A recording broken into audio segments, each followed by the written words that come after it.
Hello everyone, स्वागत है आप सभी का मेरे channel grasp knowledge with Anshu में। आज हमारा टॉपिक है रेलवे के सामान्य अध्ययन स्पीडी से भारत में संचार व्यवस्था। तो चलिए शुरू करते हैं आज का टॉपिक। सबसे पहला क्वेश्चन है, रेडियो का प्रसारण कब आरंभ हुआ था? तो रेडियो का प्रसारण 1927 में आरंभ हुआ था। रेडियो का पहली बार प्रसारण कब किया गया था? 1927 में। भारत में ऑल इंडिया रेडियो का गठन 1936 में हुआ था और बाद में सन 1957 से इसे आकाशवाणी कहा जाने लगा। भारत में सबसे पहली बार ऑल इंडिया रेडियो का गठन कब हुआ था? 1936 में, और फिर इसे बाद में 1957 से इसे आकाशवाणी कहा जाने लगा। भारत में सर्वप्रथम डाक सेवा यानी कि संचार सेवा का आरंभ कब हुआ था? तो ये आरंभ हुआ था 1837 ईस्वी में। भारत में सर्वप्रथम डाक सेवा का कब आरंभ हुआ था? तो 1837 ईस्वी में इसका आरंभ किया गया था भारत में डाक सेवा का। पहला डाक टिकट कराची में 1852 में जारी हुआ। सबसे पहली बार डाक टिकट कहाँ पे जारी हुआ था? तो कराची में हुआ था और ये 1852 ईस्वी में जारी किया गया था। जबकि पहली अखिल भारतीय डाक टिकट 1854 में जारी हुआ था। पहला डाक टिकट 1852 में जारी किया गया था और पहली बार अखिल भारतीय डाक टिकट जो है 1854 में जारी हुआ था। डाक विभाग की स्थापना कब हुई थी? डाक विभाग की स्थापना 1854 में हुई थी और उसी समय पहली बार अखिल भारतीय डाक टिकट भी जारी किया गया था। डाक विभाग की स्थापना कब की गई थी? 1854 ईस्वी में। मनी ऑर्डर सेवा कब आरंभ हुई थी? तो मनी ऑर्डर सेवा 1880 से आरंभ हुई थी। मनी ऑर्डर सेवा का आरंभ कब हुआ था? तो सन 1880 में पहली बार मनी ऑर्डर सेवा को शुरू किया गया था। भारत में प्रथम हवाई डाक सेवा को कब शुरू किया गया था और कहाँ से कहाँ के बीच में हुई थी? तो सबसे पहली बार भारत में प्रथम हवाई डाक सेवा की शुरुआत 18 फरवरी 1911 को किया गया था। कब हुआ था ये? तो 18 फरवरी 1911 को, और ये प्रयागराज से नैनी के बीच हुआ था। प्रयागराज से नैनी के बीच पहली बार हवाई डाक सेवा का आरंभ हुआ था। भारत में डाक जोनों की संख्या कितनी है? तो भारत में डाक जोनों की संख्या 8 है। भारत कितने डाक जोनों में विभाजित है? तो ये 8 जोन में विभाजित है। भारत 8 जोन में विभाजित है। भारत में डाक जोन 8 जोन है। पिन कोड की शुरुआत कब हुई थी? तो पिन कोड की शुरुआत जो है 15 अगस्त 1972 से शुरू किया गया था। पिन कोड कब से शुरू किया गया है? तो 15 अगस्त 1972 से शुरू किया गया है। स्पीड पोस्ट की शुरुआत कब हुई थी? तो स्पीड पोस्ट की शुरुआत 1986 में हुई थी। सन 1986 में पहली बार स्पीड पोस्ट सेवा की शुरुआत हुई थी। डाक जीवन बीमा बीमा का प्रारंभ कब हुआ था? तो पहली बार डाक जीवन बीमा का प्रारंभ कब किया गया था? तो ये हुआ था 1884 में। 1884 में डाक जीवन बीमा का प्रारंभ हुआ था। रेल डाक सेवा की शुरुआत कब हुई थी? तो ये जो रेल डाक सेवा थी वो 1863 में हुई थी। 1863 में पहली बार रेल डाक सेवा की शुरुआत की गई थी। और जो हवाई डाक सेवा जो थी कब शुरू हुआ था? तो ये हमने पहले देखा था, ये 18 फरवरी 1911 को हुआ था, जबकि रेल डाक सेवा 1863 में ही शुरू हो गई थी। भारत में प्रथम डाकघर 1774 में कोलकाता में ईस्ट इंडिया कंपनी द्वारा खोला गया था। भारत में प्रथम डाकघर कब खोला गया था? तो 1774 में। 1774 में कोलकाता में ईस्ट इंडिया कंपनी द्वारा खोला गया था। पहली बार डाकघर जो है 1774 में कोलकाता में ईस्ट इंडिया कंपनी के द्वारा खोला गया था।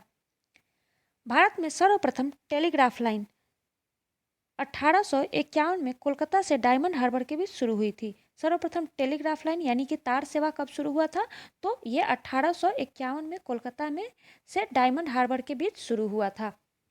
तार सेवा कोलकाता से डायमंड हार्बर 1851 ईस्वी में। टेलीफोन सेवा का आरंभ कब हुआ था?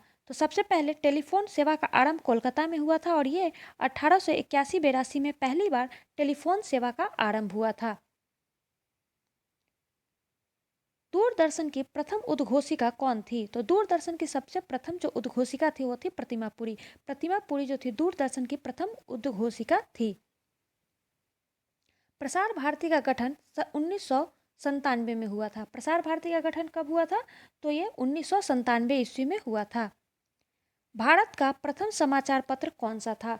तो भारत का प्रथम समाचार पत्र जो था वो था बंगाल गजट, और ये कोलकाता से प्रकाशित हुआ था। कोलकाता से ये 29 जनवरी 1780 में प्रकाशित किया गया था। भारत का प्रथम समाचार पत्र जो था बंगाल गजट, जिसका प्रकाशन कोलकाता से हुआ था, और ये 19 जनवरी 1780 में प्रकाशित किया गया था। और इसके संस्थापक थे JK Hicky, James Augustus Hicky. James Augustus Hicky जो थे सबसे पहली बार समाचार पत्र का कोलकाता से प्रकाशित किए थे, वो था बंगाल गजट। हिंदी का प्रथम समाचार पत्र कौन था? तो हिंदी का सबसे पहला जो प्रथम समाचार पत्र था वो था उदंत मार्तंड। उदंत मार्तंड जो था हिंदी का प्रथम समाचार पत्र था, और ये बहुत बार एग्जाम में पूछा गया था। उदंत मार्तंड जो है हिंदी का प्रथम समाचार पत्र था, और इसका प्रकाशन 30 मई 1826 को हुआ था। इसका प्रकाशन जो है 30 मई 1826 को हुआ था, और इसके संपादक थे पंडित युगल किशोर शुक्ल। युगल किशोर शुक्ल जो थे हिंदी के प्रथम समाचार पत्र उदंत मार्तंड के प्रकाशन किया था। ये 17 मई 1826 को हुआ था। 18 मई 1988 से 18 मई 1988 से राष्ट्रीय चैनल शुरू हुआ। 18 मई 1988 से राष्ट्रीय चैनल शुरू हुआ। 18 मई 1988 से कौन सा चैनल शुरू हुआ? तो ये राष्ट्रीय चैनल शुरू हुआ। भारत में टेलीविज़न की शुरुआत 15 सितंबर 1959 से दिल्ली में की गई। भारत में सबसे पहला जो टेलीविज़न की शुरुआत कब हुआ था? तो ये 15 सितंबर 1959 में किया गया था, और ये दिल्ली से हुआ था, जिसे दूरदर्शन कहा गया। 1982 से दूरदर्शन पर राष्ट्रीय प्रसारण प्रारंभ हुआ। 1982 से दूरदर्शन पर राष्ट्रीय प्रसारण प्रारंभ हुआ। 1982 से पहली बार दूरदर्शन पर राष्ट्रीय प्रसारण का शुरुआत किया गया था। डीटीएच जिसे डायरेक्ट टू होम सेवा की शुरुआत 16 दिसंबर 2004 को हुआ। डीटीएच सेवा की शुरुआत कब हुआ था? 16 दिसंबर 2004 से डायरेक्ट टू होम सेवा की शुरुआत हुई थी। भारत संचार निगम लिमिटेड यानी कि बीएसएनएल, भारत संचार निगम लिमिटेड का आरंभ 1 अक्टूबर 2000 को हुआ था। बीएसएनएल का शुरुआत कब हुआ था? 1 अक्टूबर 2000 को। एमटीएनएल की स्थापना कब हुआ था? तो एमटीएनएल की स्थापना अप्रैल 1986 में हुई थी। एमटीएनएल की स्थापना कब हुई थी? अप्रैल 1986 में। इंटरनेट की शुरुआत कब हुआ था? तो इंटरनेट की शुरुआत जनवरी 1995 में हुई थी। इंटरनेट की शुरुआत कब हुई है? जनवरी 1995 में। सेलुलर फ़ोन सेवा 1995 में आरंभ की गई थी। जब इंटरनेट की शुरुआत हुई थी तभी से सेलुलर फ़ोन सेवा की शुरुआत हुई थी। भारत में सर्वप्रथम एसटीडी सेवा का प्रारंभ 26 नवंबर 1960 को हुआ था। सबसे पहले एसटीडी सेवा का प्रारंभ कब हुआ था? 26 नवंबर 1960 को, और ये कानपुर तथा लखनऊ के मध्य हुआ था। एसटीडी सेवा का प्रारंभ कानपुर तथा लखनऊ के बीच हुआ था। मोबाइल नंबर पोर्टेबिलिटी सुविधा पूरे देश में कब से शुरू हुआ था? तो मोबाइल नंबर पोर्टेबिलिटी सुविधा पूरे देश में 20 जनवरी 2011 से उपलब्ध हो गई थी, जिसका प्रथम चरण हरियाणा में शुरू किया गया था। मोबाइल नंबर पोर्टेबिलिटी की शुरुआत 20 जनवरी 2011 से उपलब्ध हो गई, और इसका प्रथम चरण कहाँ से शुरू किया गया था? तो ये हरियाणा से हुआ था। भारत की सबसे बड़ी समाचार एजेंसी जो है पीटीआई है, जिसे हम प्रेस ट्रस्ट ऑफ इंडिया के नाम से जानते हैं, और इसकी स्थापना 27 अगस्त 1947 को हुई थी। पीटीआई की स्थापना कब हुई है? 27 अगस्त 1947 को हुई थी। अब हमारा अगला टॉपिक है भारत में उद्योग। देखते हैं भारत में कौन कौन से उद्योग और कब कब लगे थे। देश में पहला लौह इस्पात कारखाना 1874 में कुल्टी, जो कि पश्चिम बंगाल में है, में बंगाल आयरन वर्क्स के रूप में स्थापित किया गया था। देश का पहला जो है लौह इस्पात कारखाना 1874 में कुल्टी में बंगाल आयरन वर्क्स के रूप में स्थापित किया गया था। कुल्टी जो कि पश्चिम बंगाल में है। बड़े पैमाने पर पहला लौह इस्पात कारखाना टिस्को की स्थापना 1907 में जमशेदजी टाटा द्वारा साकची, जो कि झारखंड में है, में स्वर्ण रेखा नदी की घाटी में किया गया था। लौह इस्पात कारखाना जो है टिस्को के नाम से जानते हैं, उसकी स्थापना 1907 में जमशेदजी टाटा द्वारा साकची, झारखंड में स्वर्ण रेखा नदी घाटी में किया गया था। भिलाई इस्पात संयंत्र भिलाई इस्पात संयंत्र की स्थापना 1955 ईस्वी में तत्कालीन मध्य प्रदेश के भिलाई दुर्ग जिला छत्तीसगढ़ में पूर्व सोवियत संघ की सहायता से की गई थी। भिलाई इस्पात संयंत्र की स्थापना 1955 में उस समय जो कि मध्य प्रदेश के नाम से जाना जाता था और वो अब छत्तीसगढ़ में आता है, में पूर्व सोवियत संघ की सहायता से की गई थी। 1955 में भिलाई इस्पात संयंत्र की स्थापना की गई थी।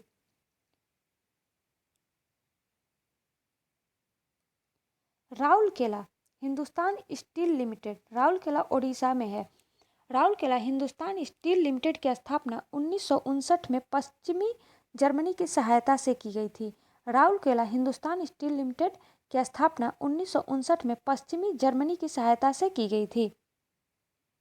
Hindustan Steel Limited Durgapur Hindustan Steel Limited Durgapur Paschim Bangal की स्थापना 1956 में ब्रिटेन की सहायता से की गई थी। हिंदुस्तान स्टील लिमिटेड की स्थापना कब की गई थी? तो 1956 में ब्रिटेन की सहायता से किया गया था, पश्चिम बंगाल के दुर्गापुर में। भिलाई, दुर्गापुर तथा राउरकेला के कारखानों की स्थापना द्वितीय पंचवर्षीय योजना काल में हुई थी। भिलाई, दुर्गापुर और राउरकेला के कारखानों की स्थापना द्वितीय पंचवर्षीय योजना काल में, जो कि 1956 से 61 के बीच में हुआ था। और ये बहुत बार एग्जाम में पूछ लिया जाता है कि कारखानों की स्थापना कब हुआ था, तो ये द्वितीय पंचवर्षीय योजना में हुआ था 1956 से 61 के बीच में। बोकारो स्टील प्लांट की स्थापना 1964 में हुआ था। बोकारो स्टील प्लांट की स्थापना 1964 में हुआ था। उस समय तत्कालीन बिहार, जो कि अब झारखंड में है। बोकारो स्टील प्लांट का पूर्व सोवियत संघ की सहायता से तृतीय पंचवर्षीय योजना काल में किया गया था। बोकारो स्टील प्लांट की स्थापना तृतीय पंचवर्षीय योजना में किया गया था और ये पूर्व सोवियत संघ की सहायता से किया गया था। भारत में सूती वस्त्र का पहला कारखाना 1818 ईस्वी में कोलकाता के समीप फोर्ट ग्लास्टर में स्थापित किया गया था। भारत में सूती वस्त्र का पहला कारखाना 1818 ईस्वी में कोलकाता के समीप फोर्ट ग्लास्टर में स्थापित किया गया था। Steel authority of India SAIL की स्थापना 24 जनवरी 1973 को की गई थी। सेल की स्थापना 24 जनवरी 1973 को की गई थी। भारत में पहला सीमेंट कारखाना मद्रास में 1904 में लगाया गया था, जो असफल रहा। भारत का पहला जो सीमेंट कारखाना था वो मद्रास में 1904 में लगाया गया, लेकिन ये असफल रहा था। सार्वजनिक क्षेत्र का पहला उर्वरक कारखाना सिंदरी, झारखंड में 1951 में शुरू हुआ। सार्वजनिक क्षेत्र का पहला उर्वरक का जो कारखाना था वो सिंदरी, झारखंड में 1951 में शुरू हुआ। नेपानगर अखबारी कागज के लिए प्रसिद्ध है। नेपानगर किसके लिए प्रसिद्ध है? तो अखबारी कागज के लिए। और ये बहुत बार एग्जाम में पूछ लिया जाता है, इसलिए इसे याद रखें। भारत में पहला तेल शोधक कारखाना असम के डिगबोई में 1901 में प्रारंभ हुआ।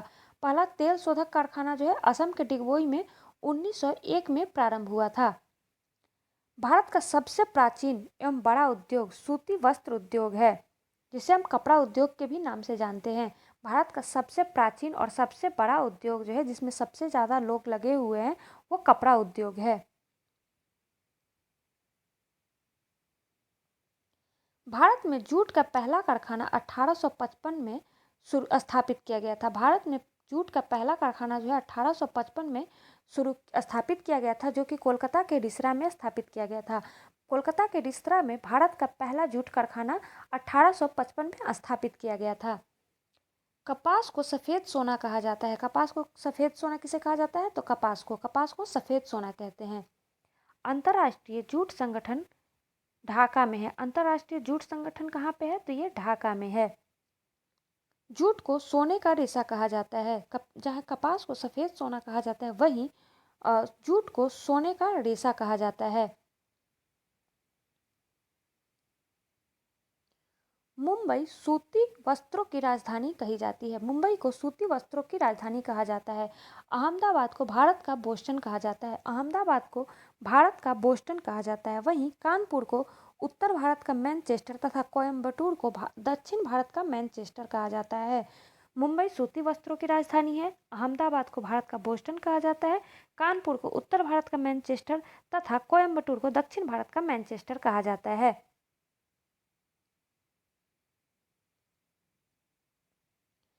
भारत हैवी इलेक्ट्रिकल्स लिमिटेड भेल की स्थापना 1964 ईस्वी में हुई थी। भारत हैवी इलेक्ट्रिकल्स लिमिटेड भेल की स्थापना 1964 ईस्वी में हुई थी। तेल और प्राकृतिक गैस निगम ओएनजीसी की स्थापना 14 अगस्त 1956 को हुई थी। ओएनजीसी की स्थापना 14 अगस्त 1956 को हुई थी। एशिया का सबसे बड़ा उर्वरक संयंत्र सिंदरी में है। एशिया का सबसे बड़ा उर्वरक संयंत्र सिंदरी में है। फिरोजाबाद कांच उद्योग के लिए प्रमुख केंद्र है। फिरोजाबाद जो है कांच उद्योग के लिए प्रमुख केंद्र है। हमारा अगला टॉपिक है फिल्म जगत। सबसे पहले प्रथम भारतीय फिल्म जो कि 1913 में बनी थी वो थी राजा हरिश्चंद्र, और ये मूक फिल्म थी। प्रथम भारतीय फिल्म जो थी राजा हरिश्चंद्र 1913 ईस्वी में बनी थी और ये मूक फिल्म थी। प्रथम भारतीय बोलती फिल्म थी आलम आरा। पहली भारतीय बोलती फिल्म थी आलम आरा जो कि 1931 में बनी थी और जिसकी अभिनेत्री थी जुबेदा बेगम तथा निर्माता थे आरदेसर ईरानी। आरदेसर ईरानी जो थे प्रथम भारतीय बोलती फिल्म आलम आरा के निर्देशक और निर्माता थे। यह फिल्म 1931 में बनी थी।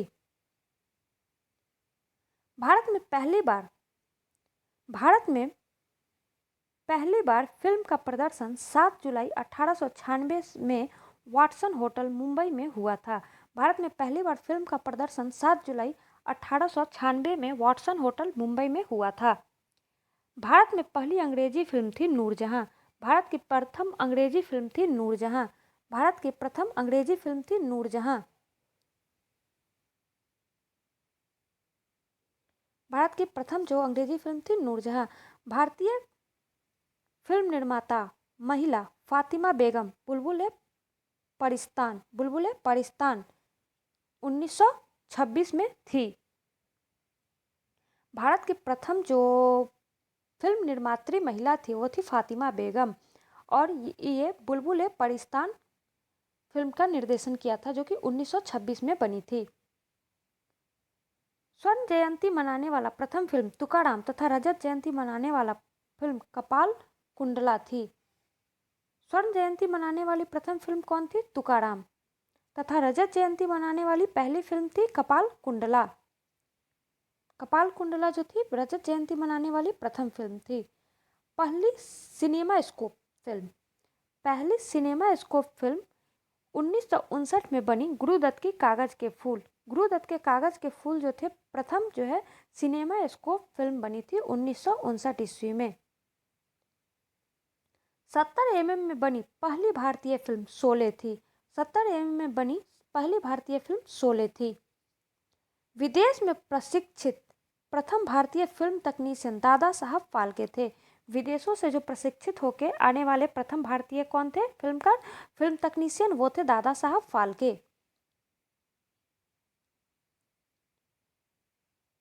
श्री धुंधीराज गोविंद फाल्के, जिन्हें हम दादा साहब फाल्के के नाम से भी जानते हैं, को भारतीय सिनेमा जग का जनक कहा जाता है। श्री धुंधीराज गोविंद फाल्के, जिसे हम दादा साहब फाल्के कहते हैं, को भारतीय सिनेमा का जनक कहा जाता है। 1922 में पहली बार मनोरंजन कर बंगाल सरकार ने लगाया था जो 12.5% का था। पहली बार 1922 में मनोरंजन पे कर बंगाल सरकार ने लगाया था जो कि 12.5% थी।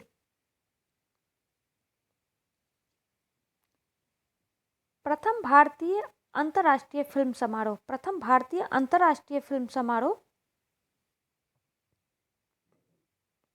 24 जनवरी 1952 में बम्बई में हुआ था। प्रथम भारतीय अंतर्राष्ट्रीय फिल्म समारोह जो थी 24 जनवरी 1952 को बम्बई में हुआ था। भारत रत्न से सम्मानित फिल्म जगत के प्रथम व्यक्ति थे सत्यजीत रे। भारत रत्न से सम्मानित होने वाले जो प्रथम फिल्म जगत के व्यक्ति थे वो थे सत्यजीत रे, और इन्हें 1992 ईस्वी में भारत रत्न दिया गया था।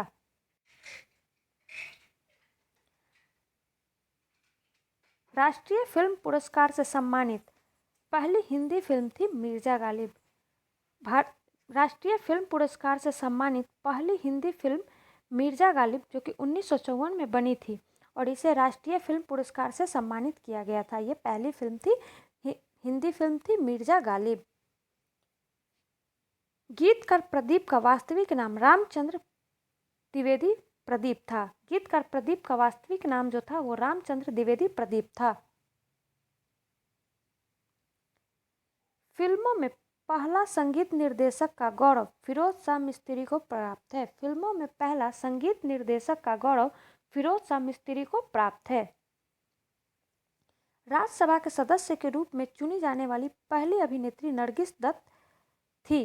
राज्यसभा के सदस्य के रूप में चुनी जाने वाली प्रथम अभिनेत्री कौन थी? ये थी नरगिस दत्त। ये बहुत बार एग्जाम में पूछा जा चुका है, जिनका वास्तविक नाम फातिमा ए रसीदा था। इनका वास्तविक नाम जो था फातिमा ए रसीदा था। दादा साहब फाल्के पुरस्कार 1969 से सिनेमा के क्षेत्र में दिया जाता है। दादा साहब फाल्के पुरस्कार जो है 1969 से सिनेमा के क्षेत्र में दिया जाता है। दादा साहब फाल्के पुरस्कार पाने वाली प्रथम महिला देविका रानी रोडिक थी। दादा साहब फाल्के पुरस्कार पाने वाली प्रथम महिला कौन थी? देविका रानी रोडिक थी, जिन्हें 1969 में ही ये पुरस्कार दिया गया था। वहीं प्रथम गीतकार मजरूह सुल्तानपुरी थे। मजरूह सुल्तानपुरी जो थे, जिन्हें प्रथम दादा साहब फाल्के पुरस्कार से सम्मानित किया गया था। फिल्म जगत के सर्वोच्च सम्मान ऑस्कर की शुरुआत। फिल्म जगत के सर्वोच्च सम्मान जो ऑस्कर की शुरुआत 1929 में हुई थी। ऑस्कर की शुरुआत कब हुई थी? तो ये 1929 में हुई थी। ऑस्कर पुरस्कार से सम्मानित प्रथम भारतीय महिला भानु अथैया थी। ऑस्कर पुरस्कार से सम्मानित होने वाली प्रथम भारतीय महिला जो थी भानु अथैया थी। और ये किस फिल्म के लिए इनको मिला था? तो फिल्म गांधी के लिए इनको मिला था और ये उस फिल्म में कॉस्ट्यूम डिजाइनर थी। फिल्म टाइटैनिक को वर्ष 1997 में 11 ऑस्कर पुरस्कार मिला था। फिल्म टाइटैनिक को 1997 में 11 ऑस्कर पुरस्कार मिला था। टीवी धारावाहिक भारत एक खोज। टीवी धारावाहिक जो है भारत एक खोज के निर्देशक श्याम बेनेगल थे। श्याम बेनेगल टीवी धारावाहिक भारत एक खोज के निर्देशक थे। भारत के प्रथम ऑस्कर पुरस्कार 1982 में मिला था। भारत को प्रथम ऑस्कर पुरस्कार 1982 में मिला था और ये किस फिल्म के लिए मिला था? तो ये फिल्म गांधी के लिए मिला था, जिसके निर्देशक कौन थे? तो रिचर्ड एटनबरो थे। रिचर्ड एटनबरो फिल्म गांधी के निर्देशक थे तथा गांधी की भूमिका निभाने वाले थे बेन किंग्सले। बेन किंग्सले ने गांधी की भूमिका निभाई थी।